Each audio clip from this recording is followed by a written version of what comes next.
What's popping, gamers? Sorry if my voice is a bit strange, I caught a cold, so I apologize if it sounds like I'm transitioning into a man. Hopefully you can still understand me. So, packs. First, I will rank and explain my decision on the different decks, and then on the new creep heroes. I think the pack stream from the Dota Cinema Boys was amazing, and it was really nice to hear insight from people who have played Artifact for months and actually knows what's up. I also really liked that Fwash was there, because I don't think I've ever heard her cast anything before, and was super duper positively surprised. She stole the show. Out of the 4 decks, Control was my favorite. Control decks is something I can see myself working with a lot in the future, as it suits my playstyle. It has the early aggression of red, and late game domination of blue. I especially like the combo of having blue spells like Echo Slam to counter Zoo decks, Thunder God's Wrath to counter thick heroes, and Time of Triumph to counter both. It's a good balance of piercing damage and AoE. So its strength, I would say, is being able to predictably fulfill your goals and objectives, while the weakness might be that you can risk getting unlucky early game. It's also arguably a disadvantage that the deck needs you to be able to plan ahead, but I rank this as number 1. I also liked the Econ Ramp deck, but I prefer the red-black variant instead of green-black. Green-black lacks the early game hero killing of black-red, so good paydays aren't as reliable. It's also a little bit too passive for my taste, and it was too easy to counter. Its strength is overwhelming your opponent with units from Lycan and positioning with Rix, and single unit damage with PA and Riley. Coup de Grey is also a big advantage.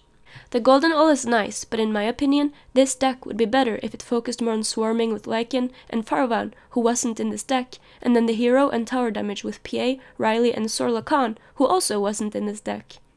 The extra gold is nice, but it's not efficient enough to be a huge advantage, in my opinion. But I still rank this deck as number 2. Armored Cleave was okay, but didn't seem to really stick out in any particular way to me. I think maybe it's the most easy, straightforward, and reliable one, but hard to really outplay your opponent with. That's why I rank it as number 3. I rank the blue-black aggro as number 4 because it's neither easy and reliable, nor is it particularly strong, even if you manage to pull it off.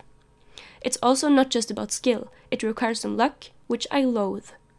The strength is that you have strong late game and specialized abilities, but you need to be lucky and plan very carefully early to pull it off, and it doesn't have early game help of red. It doesn't even have PA. It's aggro, but in a clumsy way. The creep hero of the deck, Jamoy, is also the second weakest in my opinion. Okay, so about the new heroes. I must admit that at first I was really let down by the new creep heroes, but they have grown on me. As long as they will forever just be creep heroes and not real heroes, I don't mind them. They are not part of the 44 heroes, they are all basic rarity, you can have 3 of each, they are all what defines each color, they are all leaders of creep camps, and they are all pretty damn weak, let's be honest. All of this separates them from normal heroes, which is why I'm okay with them. The strongest I think is Riley. She's not as strong as PA or Sorla at either of the things she does, instead she's in the middle of them, with a slight weaker attack bonus as a result. Therefore, she's easier to use, since positioning isn't as difficult. Her signature card isn't bad, but it's not strong either, if you compare it to Pickoff and Grazing Shot. Even if she doesn't impress me much, I still rank her as number 1 of the creep heroes. Farvan is also decent. He's tanky and his ability is nice, and coupled with Lycan, he can be both aggressive and defensive. His signature creep card is also decent in my opinion. I don't rank him second because I think he is particularly good, just because he's not awful. Jamoy is crap. His stats are bad, his ability is trash, and in general, he is not very muy bien. He is muy malo. I rank him third because at least his signature card is really good. It's basically the same as New Orders, except you can target any unit, including enemy ones. It's cheap and synergizes well with Zeus and CM. In Artifact Tabletop Sim, some people have had success with him in control decks, just because of his signature card. I rank Chief Keef as number 4 because he is a weak version of Axe. Now, I realize that you can have him in the same deck as Axe and get another slightly weaker Axe, but then you have so many other better options. His stats are worse than Axe, he doesn't have an ability, and his signature card is awful. I mean, the effect is good, but it costs too much. Compare it to Bristleback's Nasal Goo or Magnus's Empower, and you will see just how freaking trash it is. It also pisses me off that axe is gold rarity, and what do you know? You can get a discount basic rarity axe for free!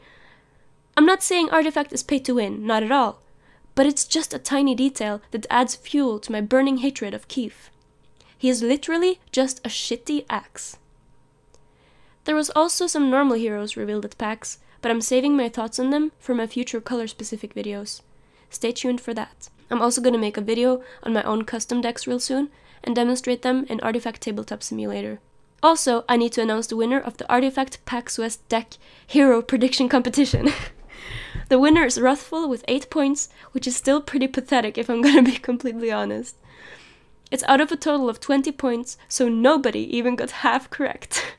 But I mean, that includes me, so I can't really talk. So congrats to you, you get 5 entire goodbye points. Spend them wisely. Thanks so much for watching, I got a lot of stuff coming up, so I hope to see you around. Peace!